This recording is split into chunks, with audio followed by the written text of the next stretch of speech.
오늘 함께 나누실 하나님 말씀은 시편 35편 15절에서 17절 말씀입니다.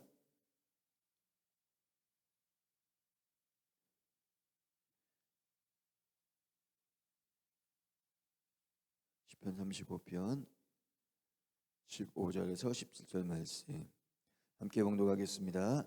그러나 내가 넘어짐에 그들이 기뻐하여 서로 우이며 불량배가 내가 알지 못하는 중에 모여서 나를 치며 찢기를 맞이 아니하도다.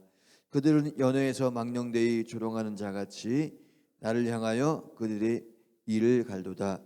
주여 어느 때까지 관망하시려 하나이까. 내 영혼을 저 멸망자에게서 구원하시며 내 유일한 것을 사자들에게서 건지소서. 아멘. 목사님 나와주셔서 말씀 선포하실 때 그 은혜 시간 되시기 바라겠습니다. 할렐루야. 주님 앞에 영광 올려드리겠습니다. 영광 받으세요. 또 앞뒤 좌우 축복하겠습니다. 축복합니다. 건강하세요. 사랑합니다. 할렐루야. 또 영상 예배하는 모든 분들 격려해 주시겠습니다. 힘을 내세요. 자, 오늘 성경에 보면 이 시장에는 누구든지 정말로 우리를 이게 은혜를 주고 격려해 주고 중보기도 해 주고 이런 사람들도 있는가 하면, 반면에 우리가 잘 안 되고 또 우리가 넘어지고 고난과 환난 중에서 멸망하기를 기뻐하는 자들도 많이 있다. 특별히 다윗에게는 그런 사람들이 많았습니다. 남이 잘 되는 게 사실은 기쁜 일이 아니죠. 그래서 인간은 항상 남이 잘 되는 것을 기뻐할 그런 심성을 가지고 있지를 않아요. 다윗같이 은혜 받은 사람은 정말로 중보기도를 하고 원수까지라도 중보기도를 해서, 그래서 중보기도, 여러분 주일날 말씀 들으셨잖아요. 중보기도를 해야 내게 축복이 오는 거예요. 그래서 다윗은 이 하나님의 은혜를 알기 때문에 날마다 중보기도를 하는데 원수까지라도 중보기도를 해서 원수에게 하나님의 저주가 내리는 게 아니라 축복이 내리도록 그렇게 기도를 합니다. 그런데도 불구하고 다윗은 조금이라도 자기가 어려움을 당하면 기뻐하는 자들이 많고, 그리고 어떻게든지 자기가 실족하면 거기에서 아주 그냥 무너지게 만드는 그런 사람들이 너무 많은 거예요. 그래서 그들을 향해서 사도 바울은 다윗은 왜 내게 원수가 이렇게 많은가, 또 그 원수가 기뻐하지 않도록 하나님 나를 지켜주시옵소서, 그렇게 기도하는 것입니다. 그래서 오늘 성경에 보면 15절에서부터 19절까지는 원수가 까다롭이 나를 미워하고 까다롭이 나를 죽이려 하고 까다롭이 나를 힘들게 한다.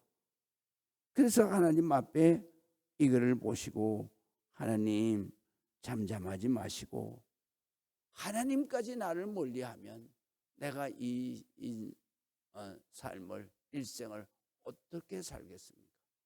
그러니까 모든 인간이 원수가 돼서 나를 이렇게 힘들게 하는데 하나님마저도 나를 멀리하시면 내가 어떻게 살아갈 수가 없습니다.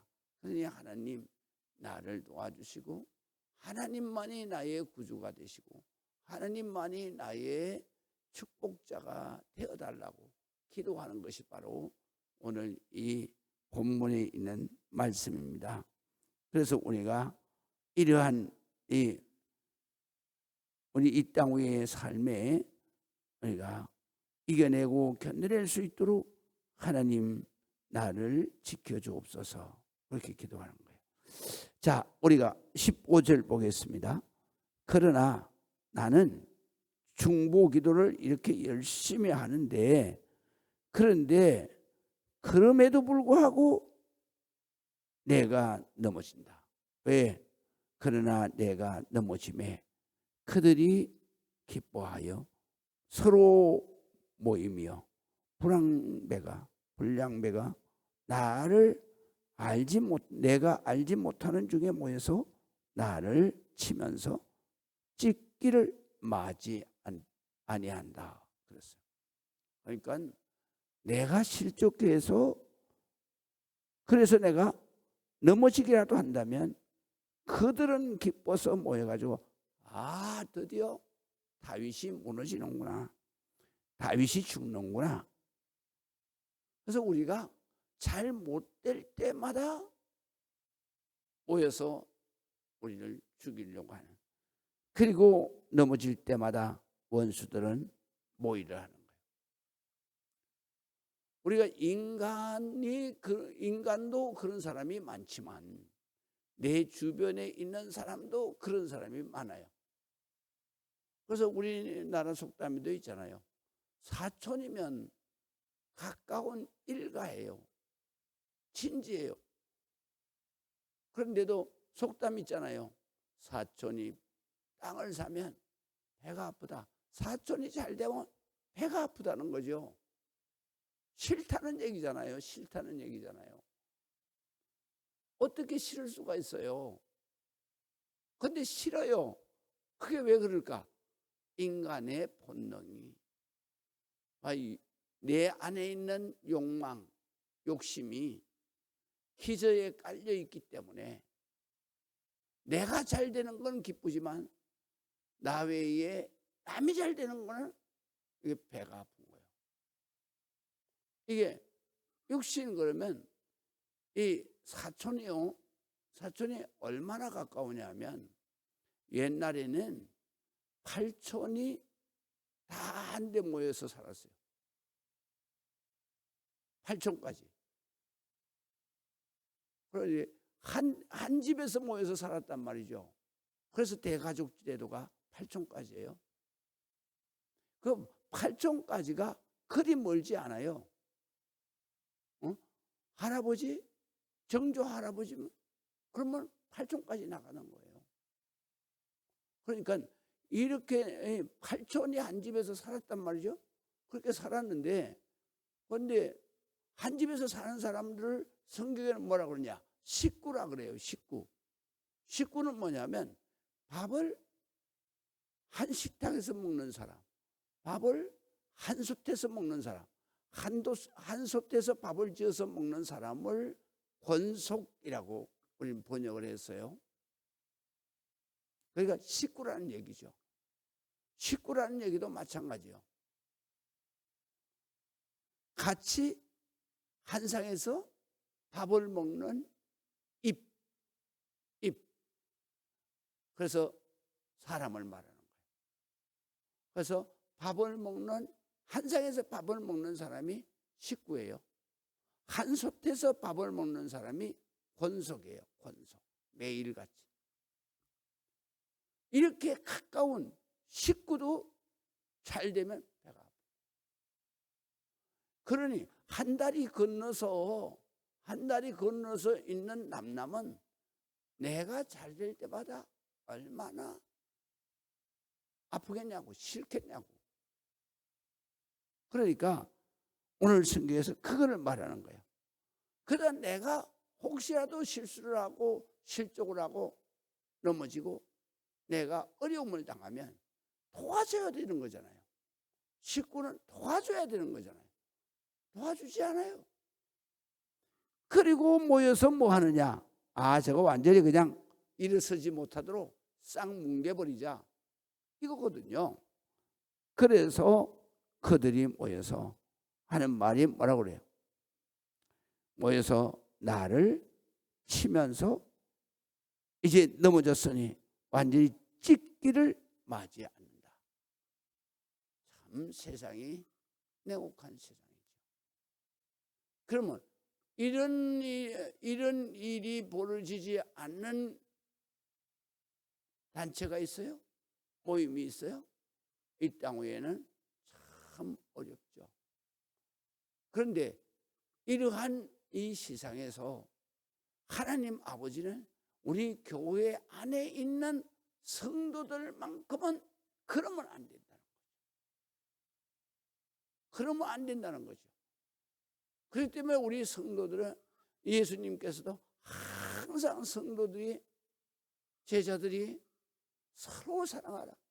내가 너희를 사랑한 것 같이 너희는 서로 시기하고 질투하고 미워하고 그러면 안 된다. 서로 사랑해야 된다. 할렐루야. 그러니까 교회 안에서는 서로 사랑해야 돼요.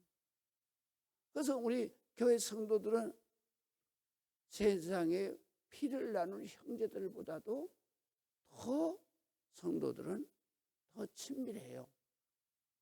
왜냐하면 누가 어려움 당했다 그러면 가서 내일처럼 기도하고, 그리고 중보기도 하고, 그렇게 하고 구역 식구나 교구 식구가 됐을 때는 정말로 내일처럼 그렇게 기도하고, 그리고 서로 돕고 서로 위로하고. 그래서 이 세상의 모든 공동체 가운데서 가장 사랑이 있는 교회는 그래도, 사랑이 있는 공동체는 그래도 교회밖에는 없다. 할렐루야. 아멘을 안 하시래. 교회밖에는 없다. 왜 그러냐면 제가 목사라서 그런 게 아니라 항상 목사는 성도들을 위해서 항상 비상대기예요. 그래서 밤 9시 넘어서 전화가 오면 가슴이 철렁 내려앉아요. 아, 이 집에 무슨 일이 있나 보다. 전화 받기가 정말 조심스러워요. 그리고 또 어느 때 목사가 강단에 딱 올랐을 때, 특별히 새벽기도 나오는데 안 나오시잖아요. 그러면 하루 종일 걱정해요. 왜, 어디가 아픈가? 어디에 또 무슨 문제가 생겼는가? 그러니까 그럴 때마다 목사는 아무 일이 없도록 하나님 도와달라고 기도하죠.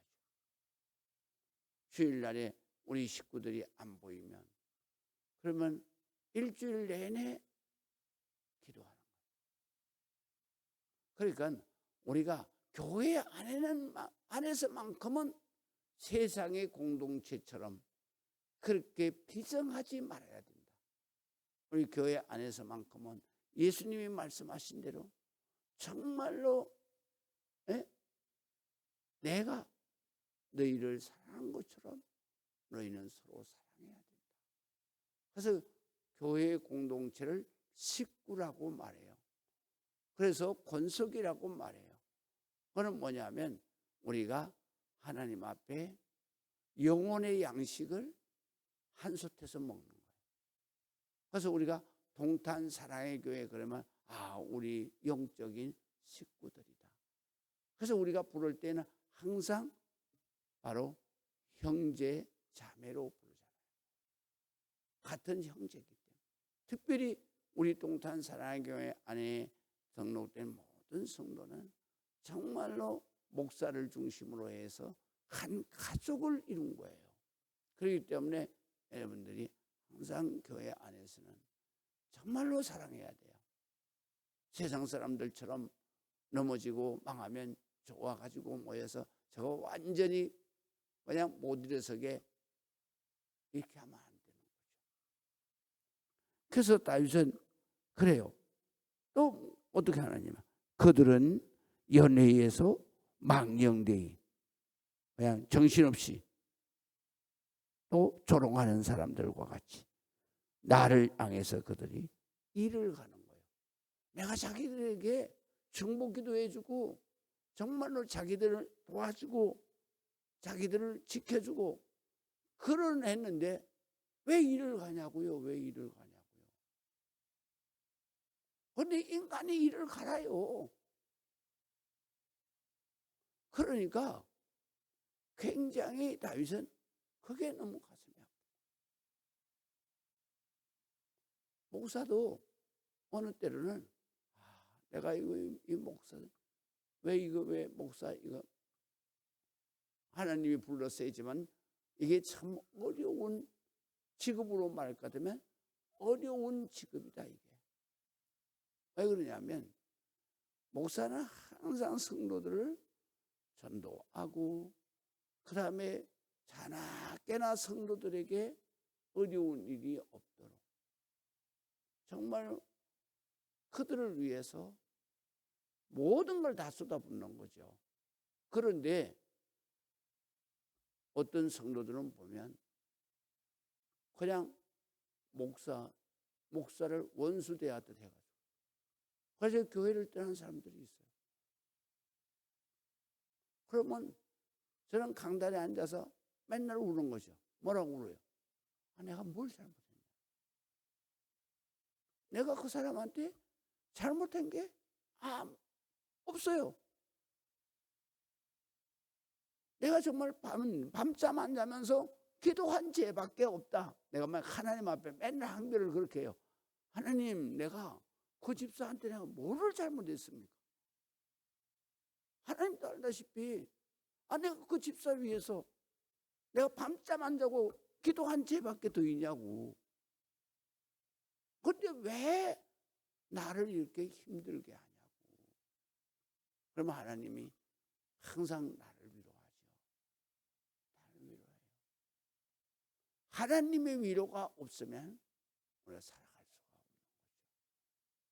다윗이 그 얘기예요. 바로 내가 정말 이 나라를 위해서 목숨을 걸고 전쟁에서 싸운 죄밖에 더 있냐 이거예요. 그런데 왜 나를 죽이려고 하나 이거죠. 뭐였다 그러면 나를 죽이려고 이를 갈고 있잖아요. 그러니까 이 세상에는요 절대로 원수가 멀리 있지 않아요. 원수가 다 내 가까이 있는 거예요. 그래서 우리가 원수를 저주하면 안 되는 거예요. 다 내 가까이 있기 때문에. 가족이고 교회 같은 권속이고 그런 사람들이 다 원수예요. 먼저 있는 사람들이 나하고 무슨 관계가 있다고 원수가 돼요. 원수 아니에요. 그래서 예수님도 뭐라 그래요? 원수 멀리 있지 않아. 네 집 안에 있어. 네 집 안에. 그러니까 우리가 항상 정말 나 아닌 남을 위해서는 언제든지 14절에 있는 말씀대로 중보기도를 해야 돼요. 그래야 그 사람이 하나님 앞에 복을 받는 거예요. 정말로 나를 미워하고 나를 힘들게 하지만 그 영혼을 위해서 내가 정말로 참여하는 것 같이 그 영혼을 위해서 중보기도를 하면 그 영혼이 돌아오면 그 영혼도 복을 받고 나도 복을 받고 그냥 그 영혼이 돌아오지 않고 내 기도를 받지 않는다. 그러면 그 기도가 내 품으로 돌아오는 거예요. 이게 바로 은혜의 진리고 이것이 하나님 앞에 축복을 받는 진리예요. 진리. 그래서 우리가 항상 원수를 위해서는 중보기도를 해야 돼요. 왜? 원수가 내 가까운 사람이기 때문에. 중보기도를 해야 돼요. 중보기도를 하고 그리고 그들을 절대로 저주하면 안 되고 미워하면 안 되고 그래서 중보기도를 함으로 복을 받아야 되는 것이다. 그래서 우리가 항상 원수 기뻐하지 않도록 내가 중보기도하고 넘어질 때 그리고 내가 고통당할 때 그들이 이를 갈고 내가 넘어질 때 모의를 하지만은 그러나 우리는 그들을 위해서 기도하면 반드시 하나님께서 우리를 축복의 길로 인도하신다. 할렐루야. 하나님이 멀리하지 아니하시고 우리의 기도를 들으시고 우리를 불쌍히 여기시고 사랑하시고 축복의 길을 여신다. 그렇기 때문에 우리가 원수까지라도 우리가 저주하지 말고 정말로 중보기도 해야 돼. 중보기도. 그것이 바로 상대방도 복을 받고 나도 복을 받고 하나님도 기뻐하시는 그러한 영혼이 되는 것입니다. 기도하시겠습니다. 아버지 하나님의 은혜를 감사합니다. 하나님 앞에 영광 드리는 모든 성도들에게 하나님 그 기도, 눈물의 기도, 특별히 중보 기도를 하나님 귀 기울여 들으시고 응답하시고 축복해 주시옵소서. 예수 그리스도의 이름으로 기도합니다. 아멘.